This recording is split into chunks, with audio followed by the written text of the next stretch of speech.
All right, thanks for joining us this morning at the special live edition of QA2 Max. We're at the 2014 USTFCCCA convention in Phoenix. I'm joined this morning by a real treat for you, coaching legend, current University of South Carolina coach, Curtis Frye. Curtis, thanks for joining us this morning. Hey, man, I'm glad to be here. Glad you guys are here. This is an important day. So tell us a little about what is on the docket for you at this convention, what you've been enjoying about convention so far. I'm kind of like a guy who's I'm on the executive committee of the USTFCCCA Division One, and we have an 8 o'clock meeting. We have 8 every day, setting the agenda for the convention. And so my docket is to go in and sit in and hear about the new proposals and how we are going to improve track and field. So kind of shifting into your career now, you were honored by our association last year. You were inducted into the Coaches Hall of Fame. How do you balance kind of savoring a lifetime of achievements versus looking forward and focusing on the future, even though you've gotten so much done? Well, I feel fortunate and blessed. So looking forward is a part of the present. If I don't leave things better than they were, then what would my existence have been? What would the accomplishments have been? So I kind of, each time I see and hear the stories of last night's, how the families got together and helped raise America in our sport by being good citizens and helping kids achieve their goals and get an education and make the healthy lifestyle for Americans so that we can be the great free country that we are. Those things like that keep me motivated to see what can I do to impact society at this stage that I may have a bit of notoriety. Right now, I've started the Frye Foundation for Diabetes, things to bring attention to persons with diabetes. So I think we have an obligation to give back. Talk to me a little bit about competing in the SEC. When you recruit at South Carolina, you recruit kids who are used to winning, and in the SEC, it's not realistic for anyone to win every year. So how do you kind of get kids to set goals bigger or beyond winning the conference meet every single year? It's difficult to win the SEC. Yeah. It's difficult to win almost every conference here. But being a winner is not predicated on who you beat. Sure. So our goals are set on, can you achieve the best that you can be? And if you can achieve that, then you will be a winner. So being a winner is a major deal. Never giving up, never quit, never having to regret that I started something I didn't finish.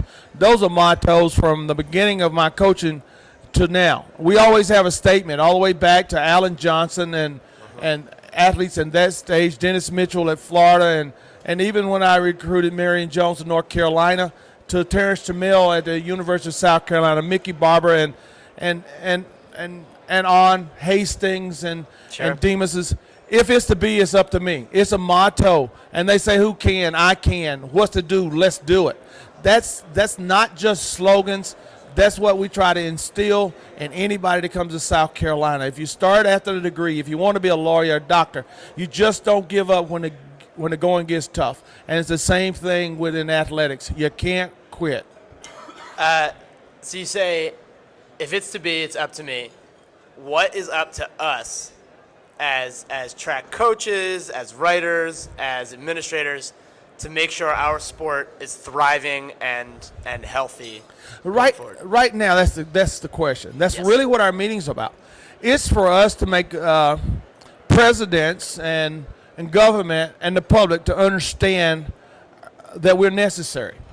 That if we are not able to make ourselves the role model for fitness, that America suffers.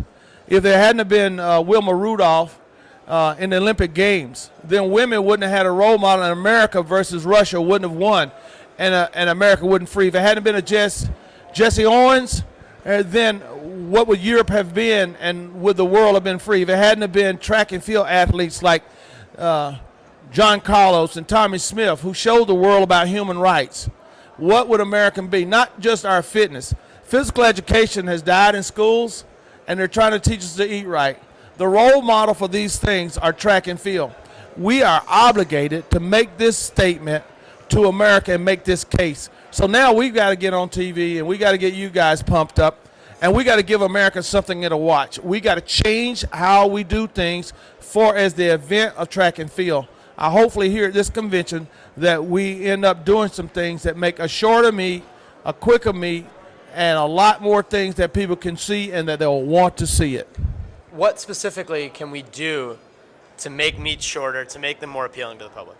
I think the on-site meet for the head-to-head competitions are not the biggest thing. Our championships have to be more concise, visual, with lots of visuals and with stories. I mean, that's what people like quick. The head-to-head deal is not as important, in my opinion, the regular season, because it's for the experience of the kid.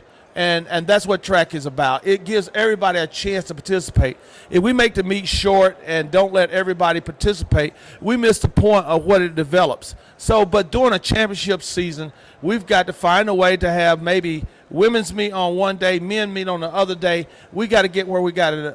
Right now, we're setting up what the order of a track and field meet should be, such that TV and people can prescribe to the public on when to come watch what you like. We are an a la carte.